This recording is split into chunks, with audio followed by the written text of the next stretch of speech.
嗨，大家好，我们是探路者，进入你的世界。我们这一次呢，在石垣岛呢待了大概2周的时间，那吃了不少店。那我们就分享一下我们这2周来吃过觉得还不错的店，然后还有我们这2周来到底怎么样可以节省伙食费，那吃的 CP 值也很高。那来看看我们的影片，看我们到底吃了什么东西。首先呢，我们来介绍来到石垣岛呢，一定会去吃的八重山そば。它是一种大骨呢，加上煎鱼干煮汤，然后使用了有碱水处理过的黄色面条，它是一种汤面。那它通常都使用卤猪肉来制作，但是这家次南坊的牛そば呢，非常的好吃，它很像台南牛肉汤一样的清甜。那搭配这个面条呢，吃起来非常的清淡，不会像日本口味呢，通常都比较咸口。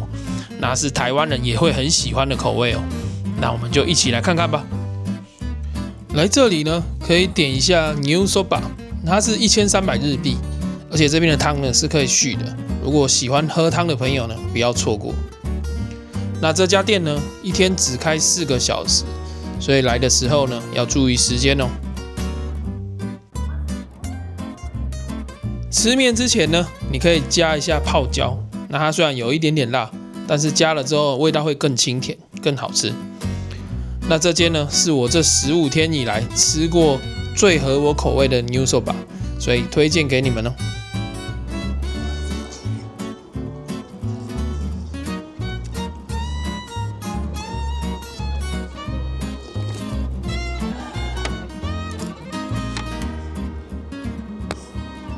八重山そば这种食物呢，你在石垣岛的周围呢，到处都看得到，所以我没有记录的非常多。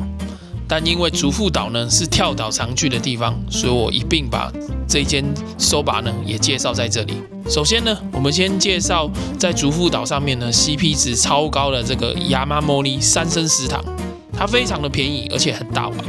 但是它的缺点呢是只有1个人在厨房做，所以它收客人的量能呢不是非常的高。而且它因为是半露天的状态，所以你夏天来到这边吃呢会比较热一点。但是这家店的 CP 值非常的高，所以我还是介绍给大家。他花600块呢，你就可以吃到一碗道地的八重山そば。那在三生食堂的这个附近呢，有一间谢风食堂。它这个名字有点奇怪，但是在地方的方言呢，卡尼富这个意思，它是南风的意思，所以祈求丰收的这个感觉。那它是岛上呢最大的餐厅，而且这边有冷气。所以你如果带老婆小孩呢，来到这边吃呢，会比较适合。那你如果来到竹富岛呢，可以来到这边吃一下饭。它里面的饮料啊，都非常的充足。那这一次呢，我们就点最道地的猪肉的そば，让你们来看看到底是什么样子。你在这边呢，你会看到他们使用卤肉的做法，但是他们用的方法呢，跟台湾的又不太一样。他们卤肉呢，不是炖的软烂的那种。他们是还保留了一点嚼劲，并且他们会把这个卤肉呢切成方块状，然后搭配这个煎鱼干煮的汤，而且它会加上一些小葱，所以它吃起来呢会跟台湾的这种拉面呢不太一样。来到八重山群岛这边呢，你会常常看到そば，可是你吃过一次之后呢，你又会想要吃它。我觉得这是そば的魅力吧，所以我觉得讲到八重山这边的美食呢，一定不可以错过这边的そば。务必要吃吃看，它跟拉面完全不一样。接下来呢，我们要来跟大家分享，我觉得 CP 值很高的印度料理。它离码头呢大概5分钟的走路路程，但是你可以用300-400的简餐价格，吃到非常道地的印度烤饼，还有套餐，而且它的分量还不小哦。这家店的老板呢是印度人，那他已经来到这边几10年了。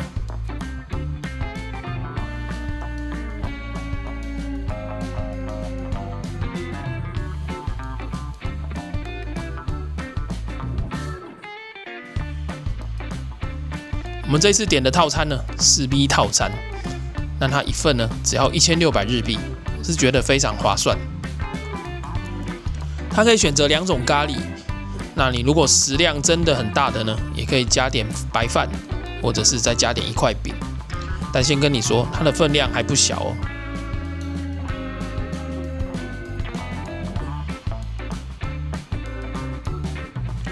我这一次呢还加了一杯原味的拉西，这是一种类似优格的饮品，很适合吃咖喱的时候解辣。现在这个呢就是我们今天1600元的套餐，你可以看到这里面呢有一块饼，还有2种我们刚刚选的咖喱，然后还有一小杯的蘑菇浓汤，还有沙拉。那它的饼呢是很有嚼劲的那一种，而且它的咖喱呢，我这次选的是比较温润的口味，没有那么的辣。那我觉得它这个口味呢，用来配白饭应该也是很好吃。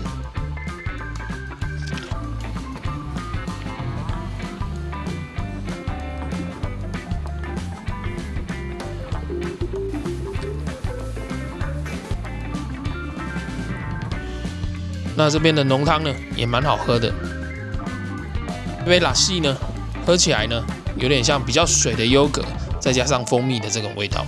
总之我觉得这间餐厅呢 CP 值还蛮高的，推荐给大家。那同样在码头旁边呢，介绍一下这间牛乳屋。这间8重山乳业呢是这个地方代表性的乳业公司，那它这边有开了2间店。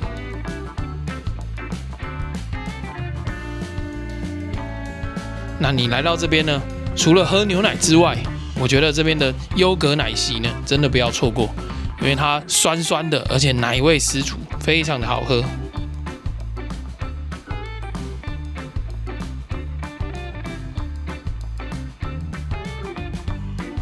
另外这边的生吐司呢，也是奶味十足。最后一定要讲一下这个牛奶糖，它的奶味呢非常的浓厚，而且它是硬糖。可以让你含很久，像每一口都在喝牛奶的感觉。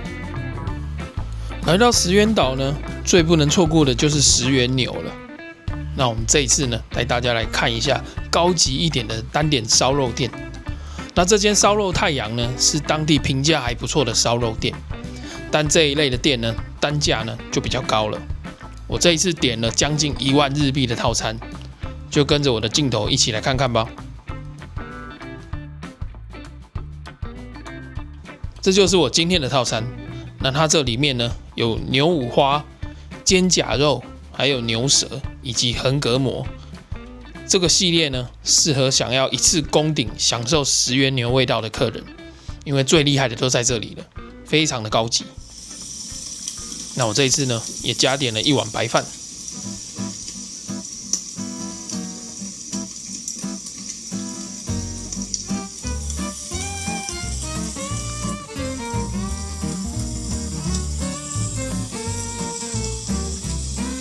我们现在烤的这块肉呢，它有非常漂亮的油花，但是不会让你感觉很油。那它提供了许多瘦肉的嚼劲，还有浓郁的牛肉味，我是觉得非常的好吃。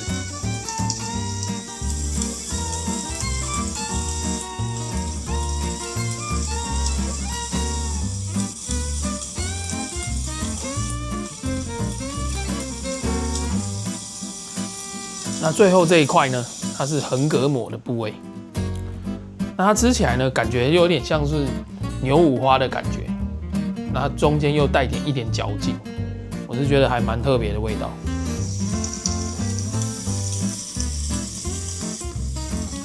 那我们现在烤的这一块呢是牛舌，那它的质感呢吃起来呢有一点嚼劲，但是不会让你觉得很硬，而且它的牛肉味呢非常的浓厚。那现在烤的这一块呢，它是油花最密集的牛五花。那它这个切得非常长条状，是非常典型的高级牛五花的外观。那烤过之后呢，它的油脂香气非常的饱满，而且因为它的肉质感呢非常的好，所以让你吃起来呢不会有那种肥肉的感觉。今天这一餐吃下来呢，就是觉得它的肉呢都非常的高级，让你的白饭可以一碗接一碗的吃。非常的满足，但是缺点就是它的价格稍微高了一点。那我们接下来呢，就来介绍一下这边 CP 值比较高的烧肉店，一个人大概600多块就可以吃到饱，但是它的肉呢就没有那么的高级了。那就跟着我一起去看看吧。这里呢，中午还有晚餐的价位不同，但是晚餐呢，它有多了生鱼寿司，还有牛排肉以及一些限定的肉品。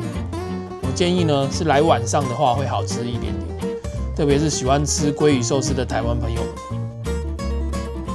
那就带大家来逛一下这边的自助区。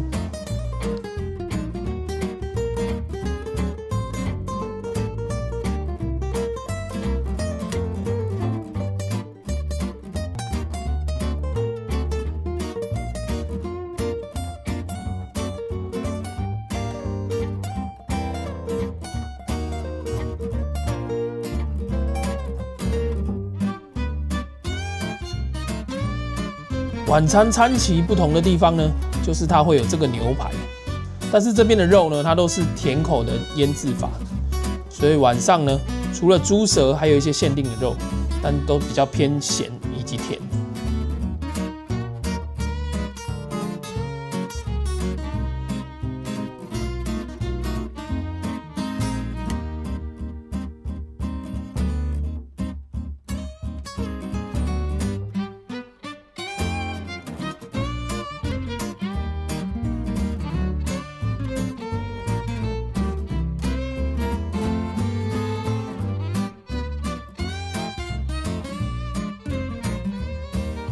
那这边也有台湾人最喜欢的鲑鱼寿司，但是它是晚餐限定的哦。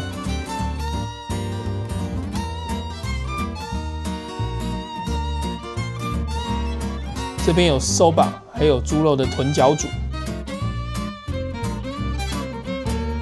以及炒饭。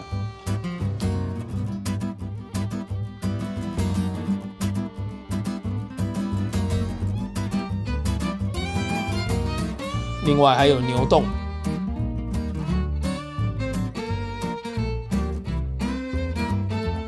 还有咖喱。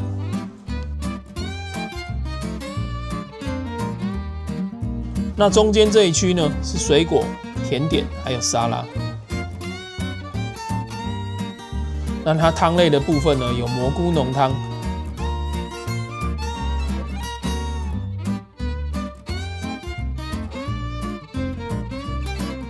罗宋汤，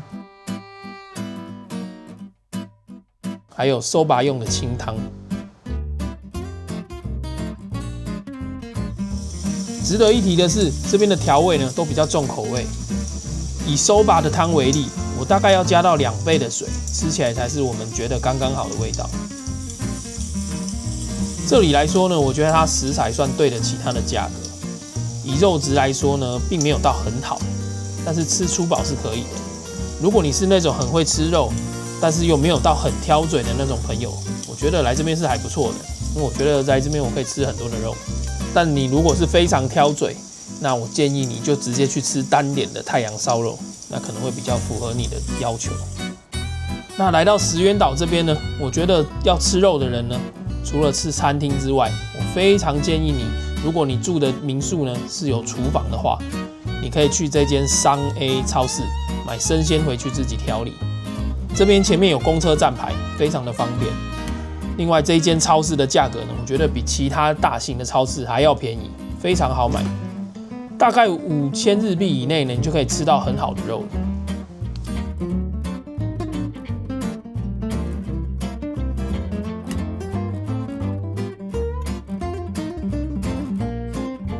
在石垣岛的这10几天以来呢，我常常自己下厨。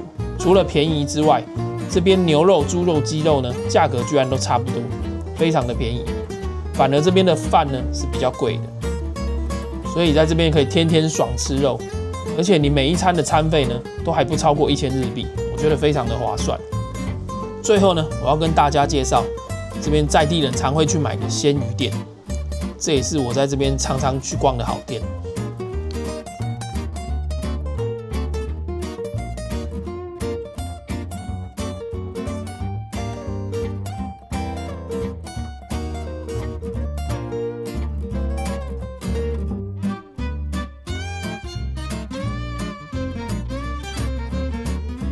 我还有一次呢，在这边吃到黑鮪鱼的腹肉，而且它一盒呢，居然只要1000日元，真的是超划算的价格。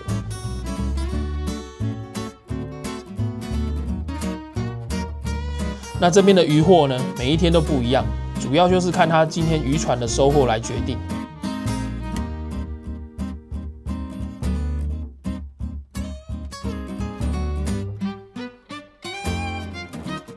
这家店呢，除了有便宜的生鱼片可以吃之外，这边的味噌汤呢是免费，而且它里面呢还有鱼肉，非常的佛心。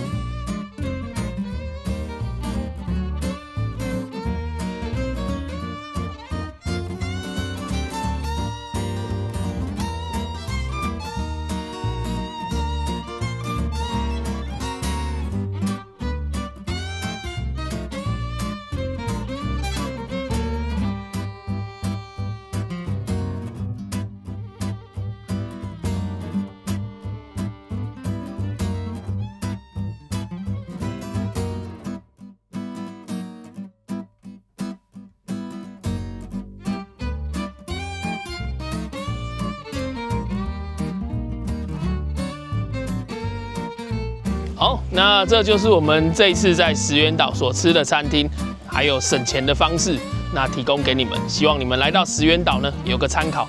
那这就是我们今天的影片，如果喜欢我们的影片呢，请帮我们按赞、订阅还有分享，那不要忘记打开小铃铛。我们是探路者，进入你的世界，拜拜。